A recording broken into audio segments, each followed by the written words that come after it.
So welcome back, everybody. Today we're going to be taking a look at how to repoint some stone masonry. So I'm here with Mitch, and he's going to walk us through the whole process from start to finish, how we go from a wall that's about to fall apart to a wall that's fully restored and ready for another 100 years. The first step is removing all the old mortar. This had some plaster over top of it, so we had to take that plaster off first, chisel that off, and then we get into our joints, which is this mortar, very old mortar that runs between the stones. And what we got to do is chisel all that out. The depth of which you want to chisel, it really varies. Some stones are going to be really tight up against each other. You're not going to get a ton of mortar out of that because the stones are actually touching not far back in, if you can see around this pipe here. But then you got other joints that are a pretty big gaping hole, and that's okay. It's good to have variations. That's how they built these things. That's how they're supposed to look. So after you get these things chiseled out, you want to go ahead and clean out the joints, brush it, shop vac it, broom it, however you want to clean that joint out. Another good way is actually, if you're on an exterior application, you can pressure wash that joint and pressure wash the stone. That's a really good way of getting that entire thing clean. So after you get the joints taken care of, you get the stone cleaned off and everything's good to go, then you want to mix your mud up. So when we're mixing our mortar up, there's a lot of different choices you have out there. What I like to use is a Type S. There's a Type N and there's a Type S mortar. Type S is stronger, it has more Portland in it, which gives it that strength. And how I mix that is 3 5-gallon buckets of sand per one 75 or 80 pound bag of mortar. It depends on the company, it comes in 75 or 80 pounds. But you want to stick to that 3 5-gallon buckets. That's about 150 or so pounds depending on the sand. So it's almost a 2 sand per 1 mortar ratio. And that's going to give you a lot of strength in that wall. That mortar is going to be a lot harder. So on a smaller scale, if you want to mix up just a little bit of mortar at a time, which for working by yourself, that's going to be ideal. Make it about a half a bag mixture. So what you can do is measure out or just cut half a bag of mortar and then take 1.5 5-gallon buckets worth of sand. And what's best on how to mix it is dump your sand in first in your wheelbarrow and then dump your mortar, dry mix that a little bit, get that mixed up, and then add your water and slowly add water as you go. And that way you don't get it too wet, because when you get your mortar too wet, it's extremely hard to bag in. It's going to be running all over your stone and it's going to take forever to dry.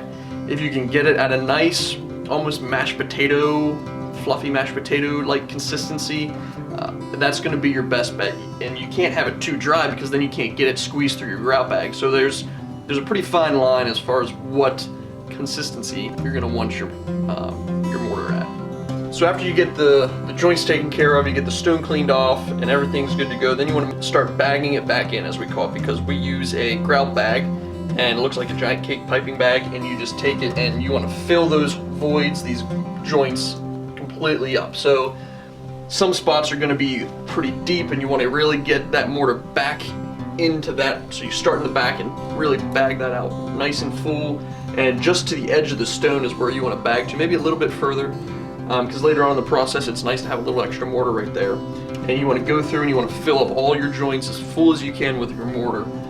So in a wall like this, every now and then we'll run into a void or a spot where there's a wooden block. We got to take that out and we got to infill that with real stone. So what I like to do, this works best for me, is I like to go ahead and put some mortar in there a while with my trowel and kind of spread it out.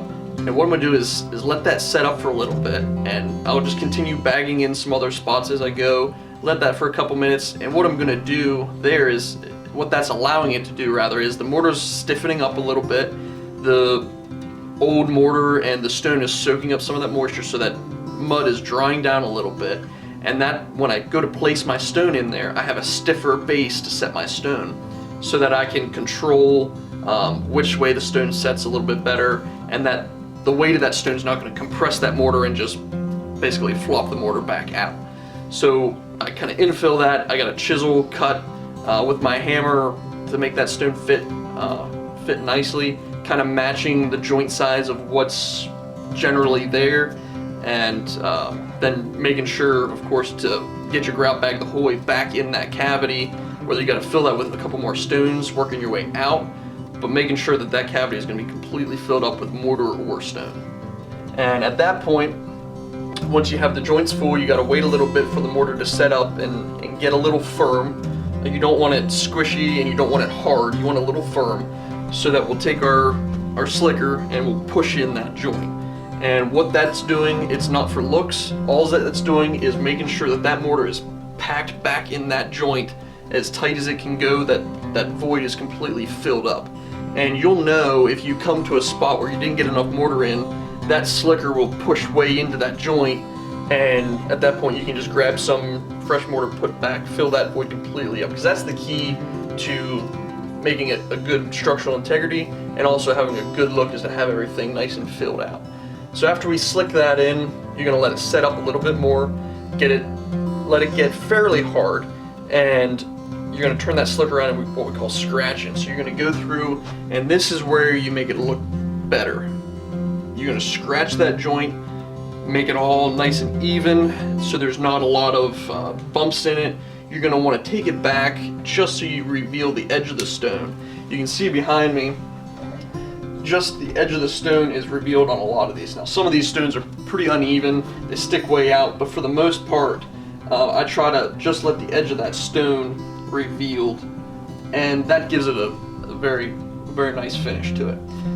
So then after you've scratched it, you can almost right away, depending on the hardness of the mortar at that point, you take your brush and you give it a nice brushed finish. And really blending it all together, it'll take out any of the unevenness left in the mortar and just give it a nice smooth look, texture, and feel. What you're seeing here is, this is joints that I had previously bagged in and finished a little while ago, and this is some stuff that I've just done today. And this is darker, so what we're going to have is a color differentiation for a little while until this fully cures. And full cure for most masonry products, concrete, mortar, etc., is about 28-day cure time. And what that's going to do is, as it dries, as it cures, it's going to lighten up in color. As that water evaporates out of there, it will lighten up so that it'll be the same color. And one thing when you're trying to match joints up is making sure you have a very consistent mix ratio while you're mixing your mortar. So if you're doing that half bag, make sure it's half a bag and 1.5 buckets of sand every single time throughout the entire project. That way you know the color of the mortar is always going to be the same. So that's it for today, guys. Thanks again, Mitch, for being with us and walking us through the process. Hit subscribe, and we'll see you next time.